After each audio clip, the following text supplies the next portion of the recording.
اینجا تا براتون به صورت خلاصه داستان شب‌های روشن اثر فئودور داستایوفسکی رو روایت کنم. داستان از زبان مردی تنها ساکن سن پترزبورگ روایت میشه. راوی داستان مرد گوشه‌گیریه. تابستون شده. مردم شهر دارن به سفر میرن و شهر خالی و خلوت شده. راوی داستان ما هم که بیش از پیش احساس تنهایی میکنه در حال قدم زدن کنار رود فونجاکا با دختری غمگین و گریان برخورد میکنه. راوی داستان ما که توجهش به دختر گریان جلب شده بود سعی میکنه سر صحبت رو با اون باز کنه، اما متاسفانه دختر توجهی بهش نمیکنه و کمی احساس ناامنی میکنه و سعی میکنه ازش دور بشه. اما به صورت اتفاقی مرد دختر رو از دست یک مزاحم نجات میده. بعد از نجات دختر از دست اون مزاحم در تاریکی شب با دخترک هم کلام میشه و دخترک هم که از اون حس امنیت رو دریافت کرده بود بهش وعده دیدار دوباره میده که برای شخصیت تنهای داستان ما مثل یک رویاست. فردای اون روز مرد تنهای قصه ما برای دیدار دوباره دختر ناشناس به محل قرار میره و در دیدار دوبارهشون دخترک نامش رو به مرد میگه. دخترک ناستنکا نام داشت.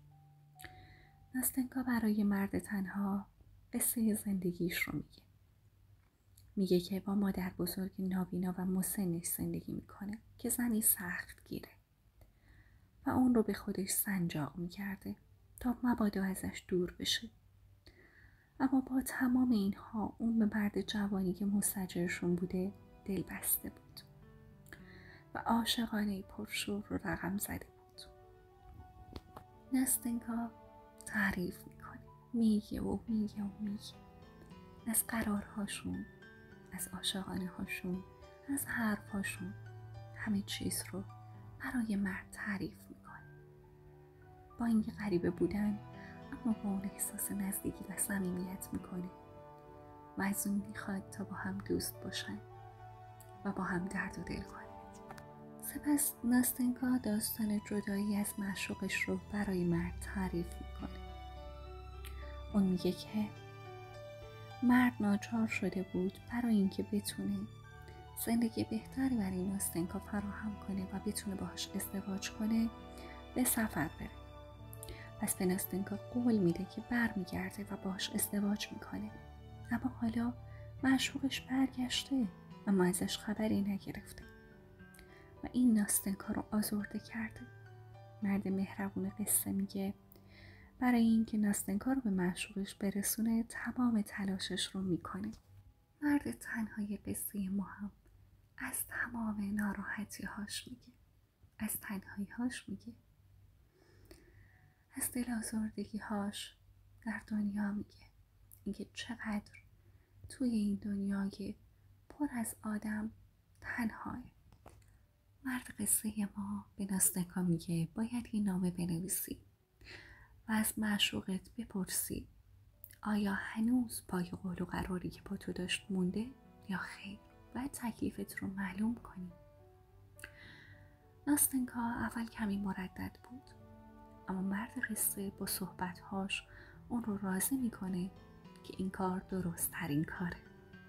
ناستنکا هم با امیدواری این کار رو میکنه و نامه ای مینویسه و همه چیز رو از معشوقش سوال میکنه و منتظر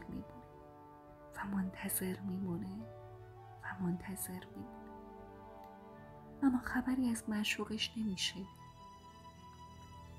تو تمام این ثانیه ها و دقایق انتظار مرد قصه ما کنار ناستنکا بود و با اون در انتظار خبری از معشوقش مونده بود. در این میان مرد هم به ناستنکا دل بسته بود.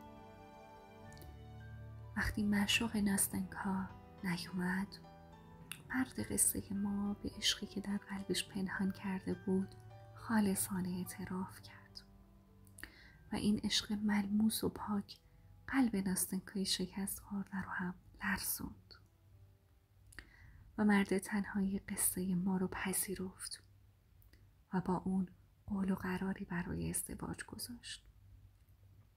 اما خورشید خوشبختی این مرد خیلی زود غروب کرد و معشوقه ناستنکا با قلبی عاشق به دنبال اون آمد. ناستنکا که هنوز عاشق اون مرد بود، مرد قصه ما رو با نهایت تأسف ترک کرد. مرد عاشق اما بی هیچ کینه و نفرتی از ناستنکا دعای خیرش رو بدرقه اون کرد و باز به کنج عزلت خود پناه برد.